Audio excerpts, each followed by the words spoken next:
Chief Justice Gertrude Esaba Torkonoo. Ghana for you say we a former Chief Justice. We are not ready to entertain you again. Where the ye do kukum kaka mo ye sra kwana kwatena fie. Na adwuma wo ye ma ye ne da ase. We are thankful to you. Ebusuafo the President of the Republic under the Constitution of Ghana yetimi yi Justice Esaba Torkonoo efiri ho. Osono maame an ye yi na efiri ho. Chief Justice MPP for the case ba. Ye ma 2 hours na dia di case no. Enso o man the case be da nanima 6 months na ye ndi o se case wo ho. Emra Sam George ekofa this anti-LGBT ediba parliament ye bobo hu wie ya. The Speaker of Parliament parliamentarians asan ase say yen Ghana de yempe LGBT bia we krom yempe turumutu bia we krom. Ye de ye se ye Christopher ye nkremofo ye buaya mamara yempe sa de no we krom. Enti no ye gidi say parliament a pass the Ghana fo enum asem. Enti ye de kwama president say the President of the Republic of Ghana won san ase na embeye mmara say the beya so bi dis adwuma na embra betime de ene nedi ye de call ya pena the President of Ghana catch say obi dis asem ne be court enti nya de obesan ase ampade empade chie na Ghanaian e de gina court adan sika na ye de tena city no ono no pese ye probi into say sika no ye wi akire ye de command Justice Esaba Torkonoo na waje ade na tena so ye bisa no wo man we bu se maame adan na asem no wundi maye me pass ade ne mane ye mmara wo se case e da Ghana so no e case ne doors into ontimi yi nipa mo ntena sa case no so now afa de ye call parliament 6 months later ye call parliament na ebinimu parliamentarians bi adi nyamara sem e wo parliament na Speaker of Parliament achio to akonya afenyo market honorable afenyo market 99 wa fasa asem ne dia call Justice Torkonoo ho ode ko ewia 12 o'clock ebo 2 na Justice Torkonoo apeni part na so amama dia asem na wie dia asem na ma MPP 4 yes and dia asem ne ko appeal court na Justice Chief Justice na e wo so ono no judge asem no ono agi asem no e na wo di asem ne ma MPP wa dan MPP 4 lawyer ye ko kan ka kire say the law is the law juma we di Ghana no ho juma we di Ghana no tuna e friend no so no ma na free say Ghana for the case kwa won fam won tie wo de to na embom say MPP for the case ba 3 minutes 5 minutes na we di case na we di amom enu ti na e friend no so no ma me enti say wuni mo so no ma me na e nu ntira Torkonoo iyoko ye ka say yen kwachi a mo ya ade ye ka say yen probi a mo ya ade na enimi de mo de aye chema wuntumi kwada iyoko no meduro kakra oba na ontimi nante straight abronya kwada ba ya afa de wo se obi shu setu nkusa ai ye se iyokofo mo na mo ya ade ye sre mo nkwankwa fa Chief Torkonoo na mo fa mbra na mo mbisa ne se e won time e wa ban mu odi sika bi sika na eye den na odi ye na busuafo sa asem na ka wo se ye secret no Torkonoo ne be kire media ne se wo di sika every say wo petition ne kwampo na ye ade a na Ghana fo ye nim ho hwe.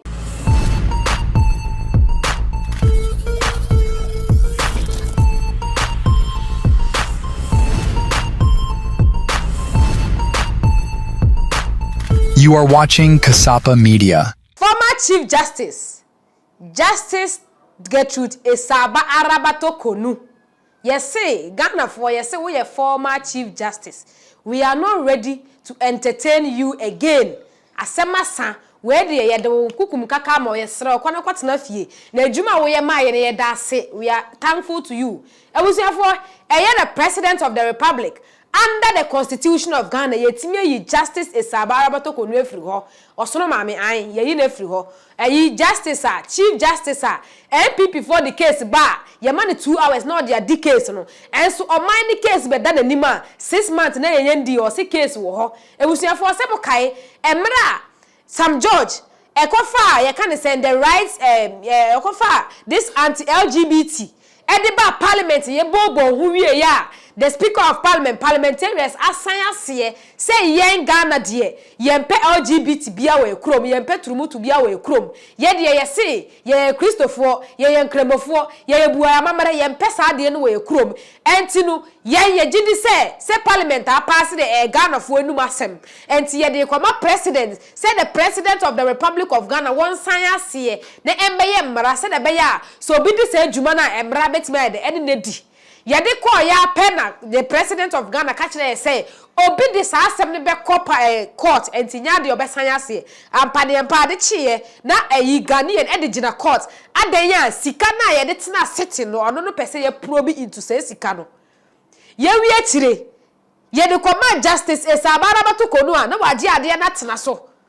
ye bisa no wo man we bu se maame adan na asem no wudi ma ye me pass ade ne ma ne ye mmra wo se case e da Ghana so no e case ne doors into ontimi yi nipa mo ntena sa case no so now afa de ye call parliament 6 months later ye call parliament na ebinimu parliamentarians bi adi nyamara sem e wo parliament na speaker of parliament a chio moto akonya afenyo market honorable afenyo market 99 wa fasa asem ne dia court justice Arabatokonu ho o de ko ewia 12 o'clock ebo 2 na justice Arabatokonu apeni partner so amama dia asem na ewie dia asem na ma MPP 4 yes ha dia asem ne ko appeal court na justice chief justice na e wo so ono no judge asem no ono agi asem no e na wo di asem ne ma MPP wa dan MPP 4 lawyer ye ko kan o ka kire say the law is the law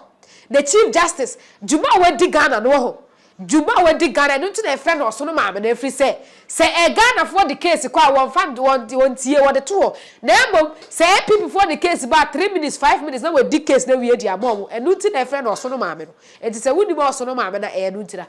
abusuafo the president of the republic ye yi no e man be ye president swear in obi Ghana for any petition come out president say president adie we amame ye de ye pay ye trimu anka yini free say she is not into the for the interest of the nation MPP ti no wo ho any petition come out Gertrude mani mama e frame mama no the petition ni share envelope me say the removal of the chief justice and petition ya na ye mfa to public ena edi mama mu we say mama gina petition abedi mi ho wo de kokan ne fa wano ye de edi breme mama ne petition ko president e ma ne ndama ne kokan ye edi na no ye bae e ma under the article and I say under the constitution the president of the republic under the leadership and I say the advice of the state no the elders of state no the president set a 5-member committee including the active chief justice e ba for body Justice Bafabon on na wo chair committee no and I say mama brana won sem abedi esem no ye ne wo ye ntoto adwene mama we ko swear the oath of secrecy say asem bi e beka no ho beka ho owie ye and as a chief justice as a suspended chief justice wotimi bumbra bia so e ba abontene e beka kire empo bebi a no mudi asem na wo say ye secret no mama ne bu sa mbra ni nyina e beka kire ye say omode ne koa no omode obosa akokeka no omako oma tiatia ne human rights chese de omode ye ne de wo mpe into ono no chief justice so sa de asem ne court esa akotwe committee no wo court elusu sa case on the court be imprensa elusu case no and his excellency under the constitution no wetime yi chief justice free hodoma chief justice still now so on tiase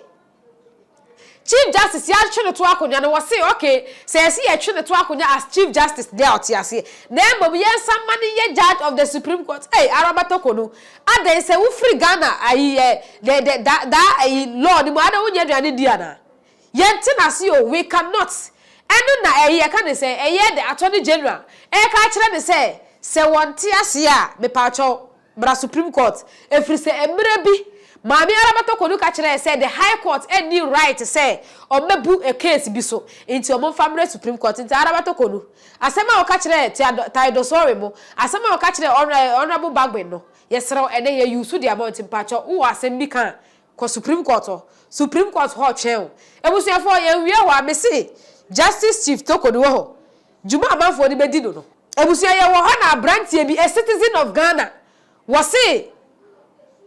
or call it for you can say the probe into the former chief justice and so shall say a private law legal practitioner James Afedo petitions Ayeka for the arrest and prosecution of the former chief justice Gertrude Torkonoo for misuse of public fund and willfully causing financial loss to the state. Papa when this sema okan yina they say was see Ayeka ye ka say yen kwachia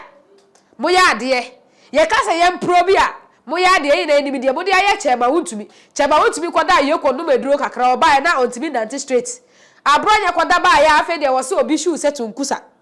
ai ye say Ayeka fo mo na moya de ye sre mo ye ba no state ye kan say amamuo ana say ye ba ne say mo probi onipa bi ne juma we didi ama man Ghana Ayeka Raymond Acha ene the boys omo mo ya de tie srew abrantie ne so osre mo nkwankwa fa chief Arabatokonu na mo fa mbra na mo mbisa ne se e won time e wa ban mu odi sika bi sika ne eye den na odi ye na ebusuafo sa asem na ka wo se ye secret no Arabatokonu ne be kire media ne se wodi sika every say wo petition ne kwampo na ye ade na Ghana fo ye nim ho hwe Now, asema papa yi ka ho asebi. Eye Chief Arabatokonu call committee na nim wie na obai na ka kire say, eye petition ni mu no. Petition na ka kire ne say, ono na disika ana ode ne kunu atukwan ena mbere mu no. En kire say otimi fa ne kunu entukwan. Ai Chief Arabato Justice Chief Arabatokonu yenim say e wo mbere mu so betimi de kunu atukwan na mbom enye under the expenses of Ghanaian taxpayers money. If you say, some particular year work on wasabi, Mammy, yes, say a juma, and I say a juma in Bratra say a can say, I'm minding Juma bin a qua broach, aqua dear, or bet me do a bussy and yako, and no, or mind bet you at the amano. Now, we say one castle holiday bin or qua dinner broachile, and no, dear minding new quite say bet you will see come more. In this case, not Juma or qua dinner, or no casani personal a Juma no qua dio. No alcohol, no any personal vacation. And all the taxpayers' money. Maybe sika, woo sika, and all the sponsor you could at all first class man. No, and we a crop business, a man the back. And ma we acquire now was not 3 per diem need under the expenses of the taxpayers' money.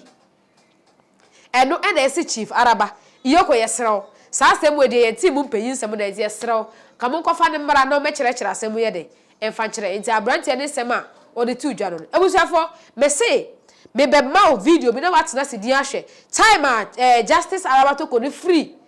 You can say committee ni ba ya ka wo so kana no tumu no. Nsem a de betu jo ma ye hu ne to no. Ewusua video na enu die. In 2 allegations, he's complaining that I misappropriated public funds to buy a ticket for my husband and my daughter to travel with me. In answer to this,